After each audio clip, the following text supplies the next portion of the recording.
که من یک زنم، یک ایرانیم، یک زن ایرانیم و به واشنگتن دی سی پرتاب شدم از ایران به واشنگتن. اما اون چیزی که واقعا باعث شد که من نسبت به مسئله زنان حساس بشم، تجربه این زندگی خودم در ارتباط با زندگیم بود، تجربه زندگی زنان ایرانی بود در ارتباط با زندگیشون، تجربیاتی که در ارتباط با مردای سیاسی داشتیم و با مردایی که تو جامعه باهاشون کار میکردیم و تصمیم نهایی و آخر رو توی زندان گرفتم. زمانی که از جنسیت من برای فشار در واقع روانی علیه من استفاده بدون در واقع رعایت حقوق زنان، تصور داشتن یک جامعه دموکراتیک و یک دموکراسی، یک شوخی، یک مزاح و در واقع بشه گفت یک فریب. اما اون چیزی که واقعا باعث شد که من نسبت به مسئله زنان حساس بشم، تجربه این زندگی خودم در ارتباط با زندگیم بود، تجربه زندگی زنان ایرانی بود در ارتباط با زندگیشون،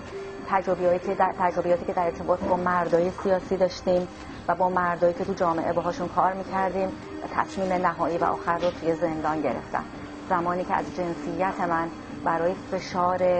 در واقع روانی علیه من استفاده شد. هر اتفاقی که در حوزه زنان ایران اتفاق بیفته کارکرد سیاسی خواهد داشت و مسئله زنان تنها یک مسئله صنفی مطلق نیست، بلکه مسئله که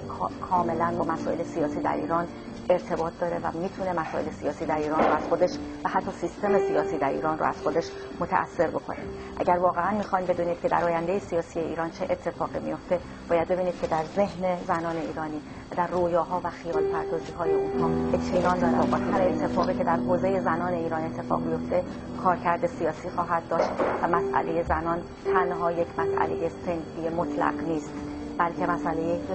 کاملا با مسائل سیاسی در ایران ارتباط داره و میتونه مسائل سیاسی در ایران رو از خودش و حتی سیستم سیاسی در ایران رو از خودش متأثر بکنه. اگر واقعا میخواین بدونید که در آینده سیاسی ایران چه اتفاقی میفته، باید ببینید که در ذهن زنان ایران نه به این دلیل که اونها اگر شعار زن و حقوق زنان رو بدن میتونن بهتر رأی به دست بیارن، بلکه به این دلیل که مسئله زنان یک مسئله که ضرورته و باید بهش پرداخته بشه. فرقی نمیکنه که این مردان در ایران زندگی بکنن یا در خارج از کشور به شکل اپوزیسیون خارج از کشور باشن. هر جایی که باشن میبایست که سهم برابر زنان به شکل واقعی فکر بکنن. ما واقعا رقیب مردان در سیاست هستیم، رقیب مردان در کسب قدرت هستیم، رقیب اونها هستیم برای اینکه بتونیم در واقع به پست‌های سیاسی بالا هم دست پیدا بکنیم، نه تنها فقط در کسب حقوقمون در ارث و شهادت و دیگه و یا حق طلاق و حق داشتن حضانت فرزند و یا حقوق دیگری که از زنان ما زائل شده و یا در قوانینی که اخیراً در مجلس طرح شده شما می‌بینید که مسئله چند همسری مطرح شده. اما نه تنها همه برابری ها رو در حوزه قوانین مدنی میخوایم، بلکه سهم خودمون رو در قدرت سیاسی هم طلب میکنیم.